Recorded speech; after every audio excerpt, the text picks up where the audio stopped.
Vous souhaitez vendre ou acheter une patientèle ou un fonds libéral infirmier. Vous êtes infirmier ou infirmière et envisagez d'acheter ou de vendre un cabinet. Plusieurs possibilités s'offrent à vous. Nous verrons que la cession peut être totale ou ne concerner qu'une partie de l'activité. Vous pouvez céder le fonds libéral ou uniquement la patientèle. Enfin, l'exercice sera individuel ou collectif.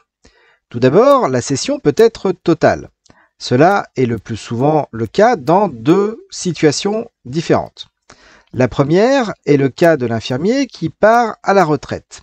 Le second cas est la cession provoquée par un déménagement, que vous décidiez de partir vivre loin, voire très loin. Vous ne pourrez plus alors exploiter le fonds que vous avez créé ou acheté précédemment. La cession partielle est particulièrement intéressante dans deux cas de figure. Le premier est celui de l'infirmier qui se trouve contraint de refuser de nouveaux patients, n'ayant plus le temps de les traiter. Le second est le cas d'une cession partielle préalable à une éventuelle association. Cela permet de bien se connaître et d'envisager une collaboration plus poussée. La cession peut concerner la patientèle uniquement. En pareille hypothèse, il s'agit de transmettre le fichier client et de présenter le successeur au patient. Cette présentation peut s'inscrire dans la durée pour de meilleurs résultats.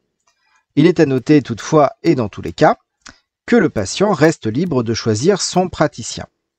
La cession, et c'est également plus fréquent, peut concerner le fonds libéral dans son entier. Dans ce cas, l'ensemble des éléments du fonds seront transmis et notamment le successeur récupérera le bail. Attention, les baux contractés par les infirmiers sont très généralement des baux professionnels et il est très fréquent de prévoir lors de la rédaction du bail une clause d'agrément. Cela signifie que le cessionnaire, celui qui rachète le fonds, devra être agréé par le propriétaire bailleur.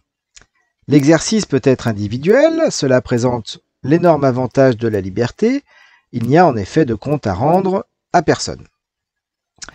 En revanche, l'exercice individuel présente des inconvénients qui sont également les avantages de l'exercice à plusieurs.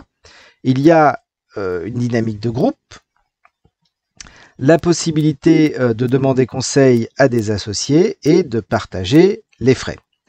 Il est à noter que l'exercice à plusieurs peut se faire selon divers degrés de collaboration plus ou moins poussés.